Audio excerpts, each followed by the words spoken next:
All right, a very good afternoon to all of you. Thank you very much for filling up the room for this rather niche topic. You well, when I read this topic, I realized that somebody definitely thought hard about what the topic should be. Right, so business model disruption and the role of technology. There are many buzzwords here. It's possible to make this anything and everything. So we'll try to not do that, and try to stay sort of true to the topic. So I'll do some framing to get going. The idea is that we have a lot of diversity on the panel. So we'll hear from everybody, their perspective, and then we'll go into some reflections. I have a few questions, but I want to keep more time for you because, again, you are actually on the ground dealing with real challenges, and it would be great for this to be a conversation rather than a broadcast or a monologue of any sort. So that's how we'll try to do it. I will also take the liberty to call people in a certain order because of their different perspectives and backgrounds. Now, let me just share a couple of thoughts in the vein of framing this business model disruption and the role of technology. So imagine a two-axis plane, right? You have on the vertical axis you have technological disruption. That is displacement of the old technological paradigm with the new technological paradigm, right? On the other axis, imagine that you have a industry disruption.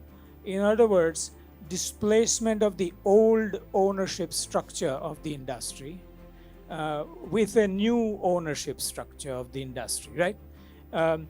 And you will end up with four possibilities, right? The classical complete disruption is where there's both technological disruption and there's the industry disruption. So the classic case, all of you know, for example, is a film camera getting displaced with digital camera, and a Kodak and friends getting displaced with Canon and others, Sony and others. So it's both in technology and industry disruption, right? You can think of a different scenario where there is a technology disruption, but there is no industry disruption, right? So the old technology gets displaced with the new technology, but the ownership doesn't fully get displaced, right? You can possibly argue, we are in the middle of, for instance, this whole electric vehicles thing. You could say that maybe electric vehicles will displace the internal combustion engine, but it will the new actors will not possibly fully displace the old set of automotive actors. One could say that, right? So technology disruption, but no industry disruption. Third possibility is no technology disruption, but industrial order changes, right? This begins to feel a little more like the business model disruption because, for example, you may say, well, when Uber came along, cars remained the same, phones remained the same. There was a technological innovation, but the industrial order really began to change, right? So that's one framing I want to share with you. The other, very quickly, is that this whole idea of business models obviously has to do with the creation of value and the capturing of value. Some may say it is only about the capturing of value, but well, it is about both because. So then one question that I want to just place before I start calling people is this business model innovation, which is what we're talking about, or disruption of business models, is it a superset of other innovations like product, process, service, organizational or is it alongside each of these, right? I want us to just have that backdrop, and then we'll go to Murali first and hear his views. Over to you. All right. Okay, now it's fine. Okay, look, buzzword heavy title. We'll try and make it as easy to digest as possible, but I'll start with a few buzzwords. Please pander me on that.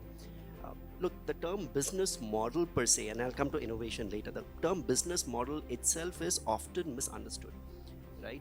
Business model in common parlance is largely associated with a startup, maybe, a pitch deck and an Excel sheet, which leads to a term sheet. And that's broadly, to the common man, the understanding of a business model. But if you kind of peel the layers of that onion, a business model is something actually fairly profound. The way I would view a business model is a blueprint, right? You understand architectural blueprint?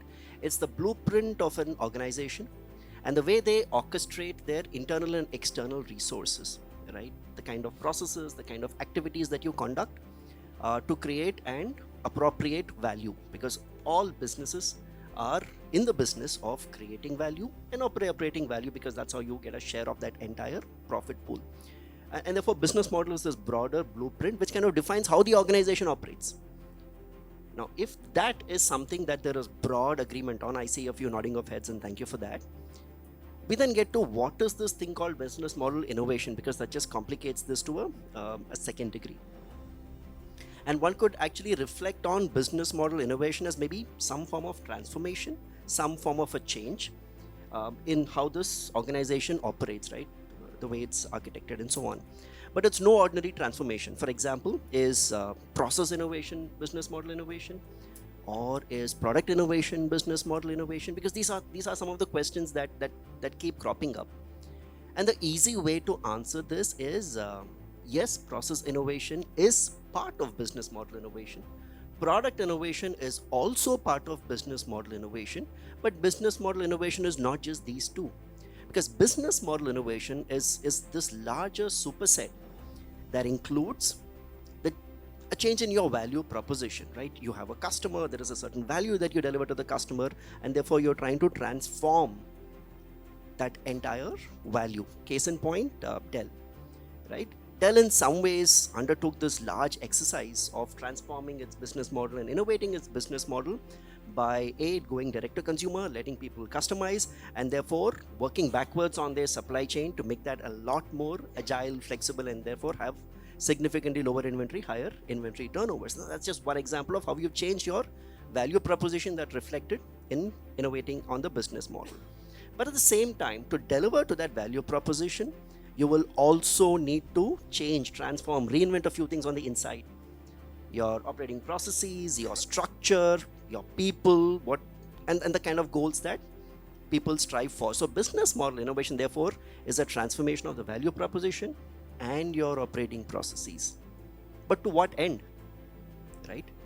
To meet a certain goal, which is to sustain your competitive advantage, because ultimately you are in that competitive marketplace. And that's how maybe I would view business model innovation. Now, all of this is fine, and I know I'm taking longer than I should, but the thought that I would leave behind, having defined business model and business model innovation, is in this entire construct of business model innovation, just layer on technology, and that's where the real fun happens, because then you get speed, you get agility, you get dynamism, you get opportunities that you never thought of, because technology enables a whole host of that.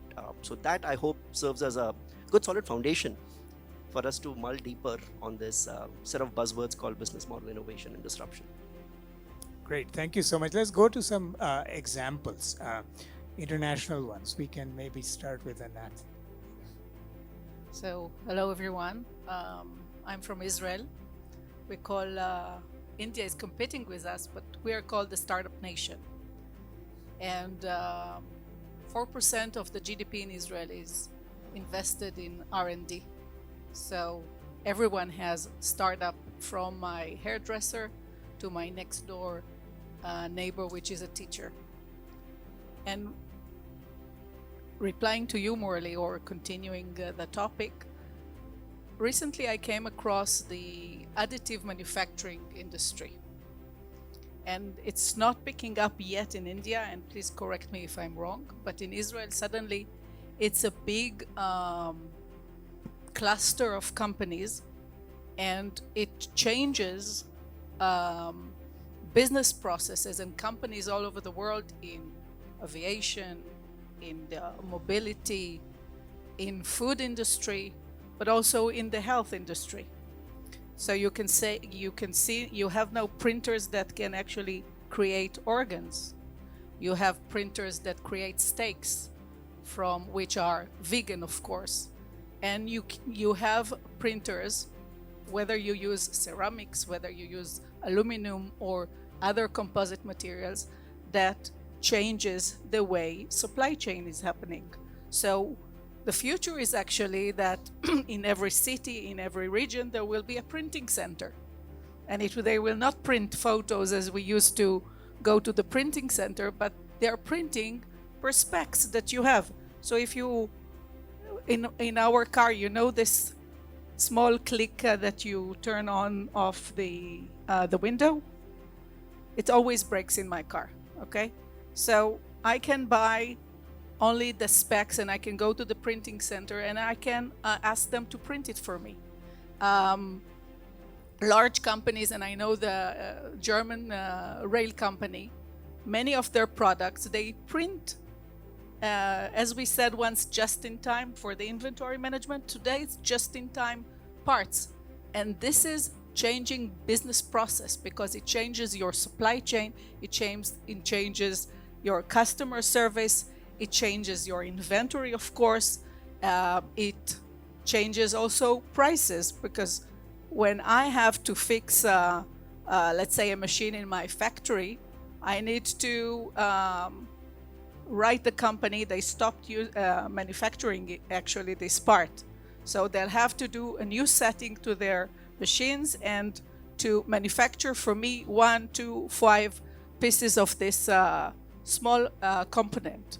With this new model of printing centers that will be gradually all over the world, you can overcome the gap of manufacturing these small or even big parts, and this is changing. I think that is a paradigm change that we will see definitely here in India, in the industries, definitely in the mobility companies. You'll see it all over.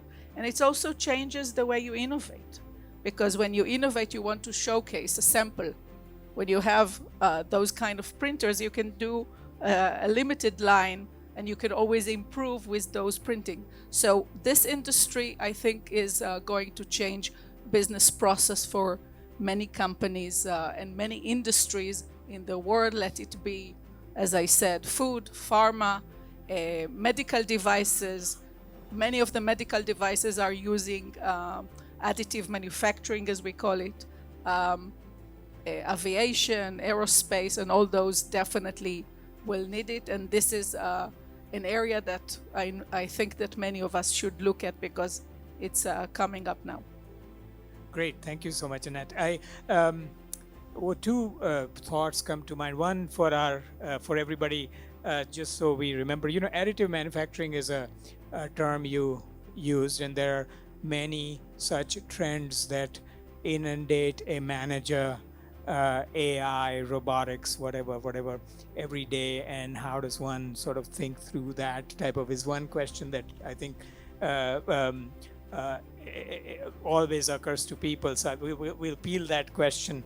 But one other thing that I think between the two that came to my mind is, this is a question that maybe later on we can talk about, is, such changes like additive manufacturing, do they come top down or do they come bottom up? Because, so you touched upon something very, very fundamental, because if you look at cognitive psychology of an engineer, they are saying, I can do X, I want to do X plus delta X. That's their constant journey. If you look at the cognitive psychology of a manager, say, okay, I'm driven by the market, and so my logic is the market, not the technological capability. So for such large changes, in Israel, maybe we could just touch upon it right now. Is this all top down, bottom up? How does it happen? Yeah, it's a good question. I'm a lawyer, not an engineer. मैं वकील है, so it's difficult for me to think from engineering perspective. But I think it's really two ways, because once you know that those capabilities are available, then you think, okay, I can come from there, I can come from here, and I think that the technologies, the new printers, the new also materials that they have developed for the printers will eventually make a change also when the engineer starts to plan his product and he says, okay, we can do it in mass market, in big machines and manufacturing, but let me also remember that when after 2 years I will also need to get repair and replacement, etc. And I need to think when I'll need to use only this printer and manufacture the small line. So it is both part, and I think that the way that the printing industry or the additive manufacturing industry is now developing, it actually pushes for change also in the big scale and in the big manufacturing lines. Great, thank you. Let's take another international perspective. We'll go to Per-Arne, a very different landscape there. Yes, in a way maybe, but in many ways I think it's probably quite similar. So my name is Per-Arne Wikstöm, and I'm the Counselor for Science and Innovation for Sweden here in India. I've lived here now for 2 years, and I've been in love with India for more than 30 years, since the first time I visited in 1987. I watched my first cricket game live today, actually, in the morning. They're doing well against Australia, I think. I don't know the game really, but okay. So let's talk about my background. I would also say could be quite interesting here, because I'm a researcher. That's my background in business studies, and I've studied change, organizational change, for many years. So this question about business model innovation, to me, that is it's a tricky one, because it consists of so many different aspects. I think I really liked your discussion that you started here about business models and what it is. For me, business models and business model innovation is to try to keep it simple. It has to do with value, of course, people's needs. You can discuss that question. What kind of needs do we want to fulfill? How do we want to do that? That's one part of it. The other thing is how we want to interact with other people, with these people that has got these needs, and there you have a multitude of different options. And finally, you have to make decisions on how you want to organize yourself in order to do this. Market, interaction, organization. That's a very simple model that describes what business model innovation has to do with, because if you change something there in a new, novel way, then I would say that we're entering a business model innovation. That's quite simple. Just to say something about what I've seen from a Swedish perspective when it comes to this area, it's very interesting to compare Sweden and India, I think, from the innovation part of business model innovation, because I go and visit incubators, hubs, innovation hubs all over India now, and it's fascinating to see that you find exactly the same guys, boys and girls, young people, often a bit nerdy, in India and in Sweden. They're exactly the same, and they have a very strong drive, and this, I think, is a huge treasure that needs to be addressed when you discuss these kind of questions. We also have both countries have got an urge to collaborate, not only within the country but with other countries. I mean, we are one example of that. You want us to be here. However, there are also totally different contexts if you compare Sweden and India, and that is something that we might discuss today. I would like to point towards that.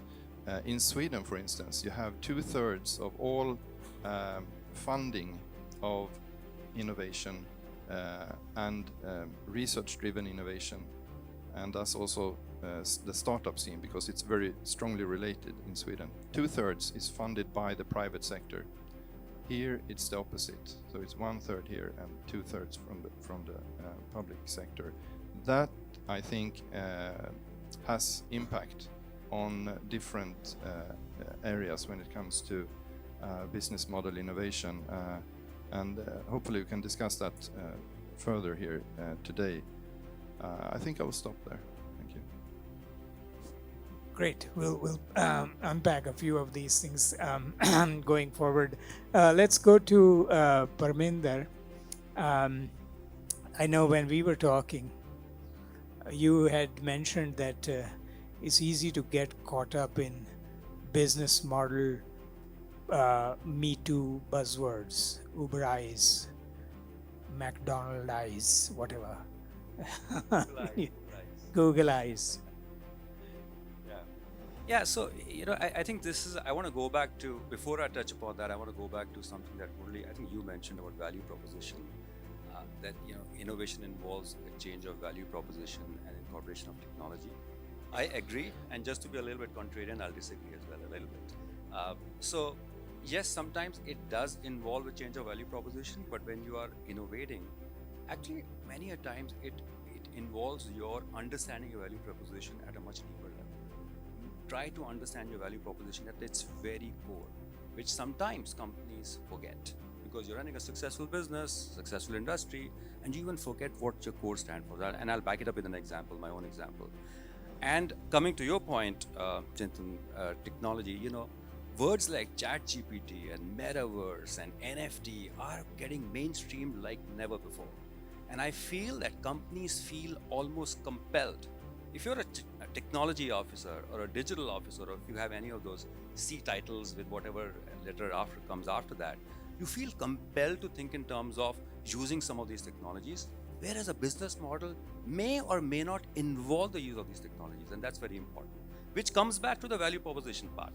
What is the value proposition, and stay true to that. If that involves your presence in Metaverse, sure, go ahead and do it. But for all you know, you might realize that Metaverse only has 6 people at any point of time. So you don't have any audience over there. So what do you do? So I'll just to back it up with one real example. 5 years back, I joined a broadcaster in Singapore called Mediacorp. Some of you may have heard of it, some of you may not. We run Channel News Asia, several radio stations, TV channels in Singapore, newspapers as well. And I came from a very different industry. I was running Twitter, before that Google. And the expectation was to take this broadcaster and then do business model innovation. Now, one thing I was very clear was that, you cannot turn a Mediacorp or a broadcaster into a Google or a Twitter. You shouldn't be, because your value proposition is very different. So when we looked deeply into what our value proposition is, it was very clear that we are storytellers. We create stories and we tell news, period. That's it. That's a value proposition. Now, what do we do around that, right? How do we change? How do we change our business model to become more profitable, to be better, more relevant? Now, there's a very interesting Chinese proverb. It says, when the wind blows, some people build walls, some people build windmills. Now, what happens is, when you see a lot of these disturbing forces, tectonic shifts happening, YouTube, TikToks coming at you, you start building walls. That's a traditional, core impulse. And what we were very clear was, if you're a storyteller, you cannot build a wall against YouTube. YouTube is a reality. There are billions of people watching YouTube. My job is to see how do I create a business model which helps put our content onto YouTube. Not to fight YouTube. Yes, of course, I would fight YouTube from an advertising point of view. We'll go to the advertisers, ask for money and so on. But if there are people on YouTube or on Facebook, I cannot deny that. And if I'm making stories, I have to put a story on YouTube and TikTok. So the first thing we did was build windmill. And the windmill was just having a collaboration with YouTube and saying, guys, we'll put our content on YouTube with you guys. We're not going to create our own new platform because you're already there. We'll figure out how to make money off this, how to create a business model proposition. So there are two business model change is happening here. One is you're putting your content onto YouTube, and then you're trying to figure out how to create a revenue plan with YouTube, right? So it does not necessarily have to be creation of an absolutely new technology, a platform. It could just be shaking hands with somebody else who's out there, provided you understand your value proposition very well. So that was my point about not getting caught in buzzwords. Yeah, that's really fascinating. I mean, I think that's a beautiful proverb to use, and it. I'm sure we'll hear from everybody as we go forward that these are pressures that all people in business face, and it'd be wonderful to hear how people navigate them. Let's go to Deepak. He has a large canvas that he's seeing many different companies do different things. So first, Chintan, remind me, I need your class 101 on that entire X, Y axis, Y axis. I got completely lost. I'm an IR student. Sorry, I'm not a good so teacher. Please, no, you were terrific, but I really need to go back to school on that. But very basics. So guys, just to let you know where I would be sharing my thoughts from is, I work for Invest India, which is the National Investment Promotion Agency and Facilitation Agency. So one of the verticals which we have is we are responsible for Startup India. So we are the ones which do that. So my little knowledge which is going to come to you is going to be vicarious, which is what I hear from all of you, which is what we do. Apart from what Chintan and I are trying to do is to create our own business models within the government context. And that itself is a very interesting thing. But before I do that, Anat, it was a very interesting point you put up on 3D printers, because what we are trying to do is also trying to create India as a 3D printing hub. And the idea is not in every city to have a 3D printer in every home. So you can see how that disruption is working, and we are working very closely with Sweden as well. So next month we will have a large number of your team on the innovation side. We'll work on this one. We'll make it happen. But I'll tell you, just getting back and just stepping back on it. I think one of the things which I heard and I can really relate to well, business models are now becoming more intuitive. You know, so those structured approaches to business models are getting challenged in a large way. And also think of yourself, this is the first time in our lives are we coming to a position where everything is possible, but nothing is certain. So you're creating business models in a world where everything is a moving part. And in that context, it has to be intuitive and it has to be nimble. Now you can call it business process, you can call it whatever it is. I mean, you know, to break it down. And another analogy which was brought on that one, which was very interesting, which I picked up, is that the Indian concept of a business model is very different from a Western concept of a business model. And the analogy was given on how we eat our meals vis-a-vis how the Western world eats its meals. The Western world has a linear process of eating a meal. You know, you'll order your drink, then you know you'll get a starter. After that, you have a main course, and then you'll get a dessert. Ours is a thali. Everything comes together at the same time. And what happens? Someone will decide to start with the sweet, like you did, Chintan, when we were in G20 in Indonesia. You started with the dessert first. I remember that out of your thali. So there is no clear linear path in our decision making where business models are concerned. That is why your Agarwal Sweet Corner shop, which is a very interesting business model, you won't have seen it. You really should. So, you know, when you travel around Delhi, what you'll find is that in every corner of a market, they always take the corner shop, which is they get two openings, the Agarwal corner shop.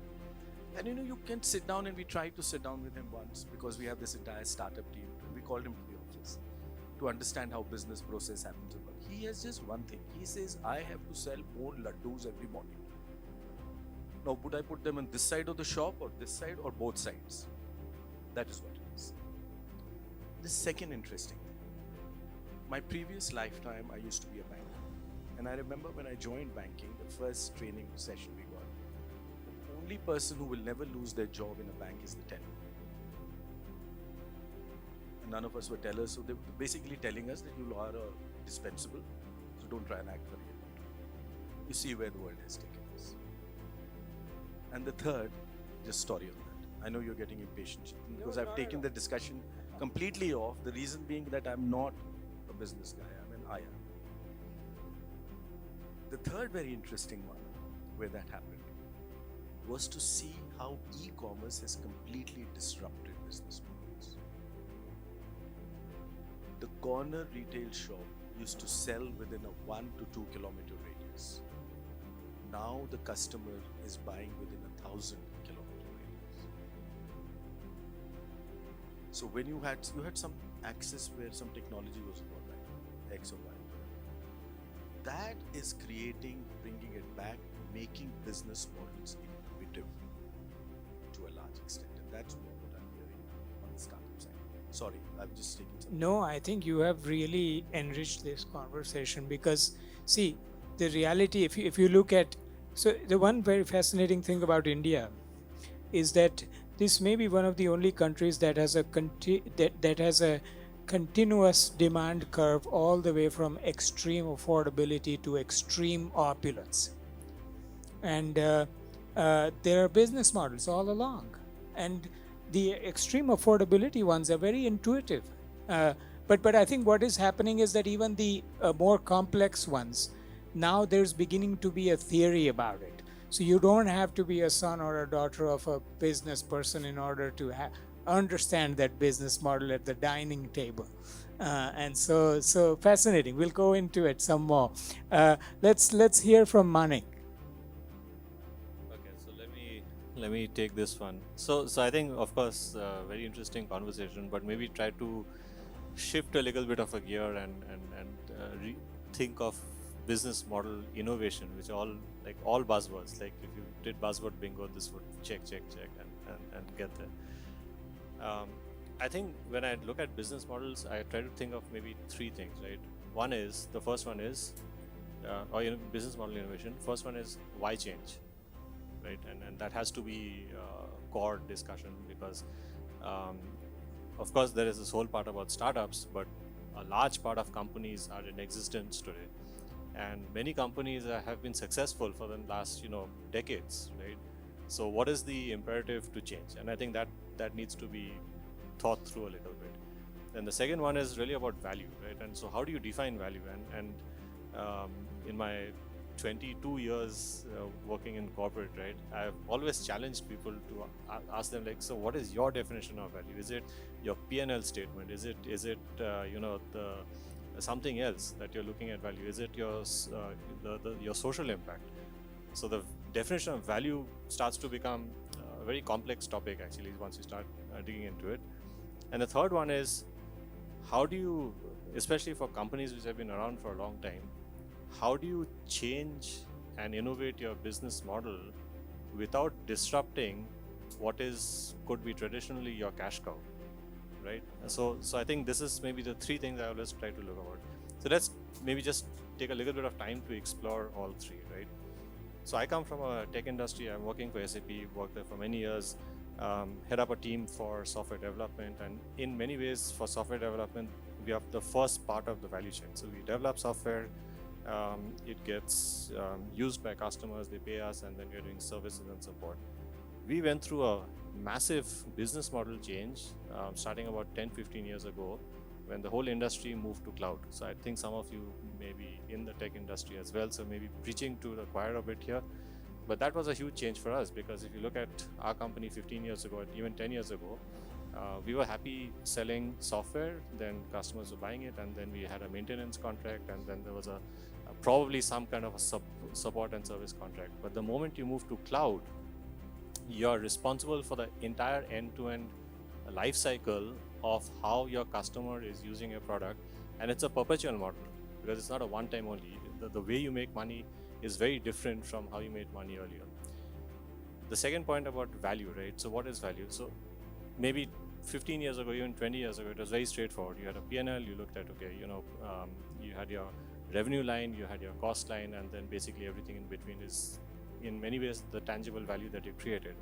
But nowadays, you have to look at value from the eyes of sustainability as an example. You have to look at value from the social impact that you're creating. So I think India was one of the first countries actually where they put in a government mandated tax that you have to pay towards CSR activities, right? So this is one of the Did I get this right, or am I, confusing?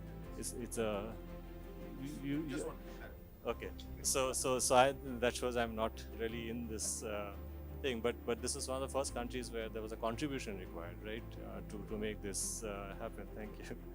So, but that also shows that has to be baked into your whole value proposition. So when you're looking at how do I make money and what is my cost basis, but then how do I also impact the society around me? How do I impact everything else around me? And is there a way to account for that?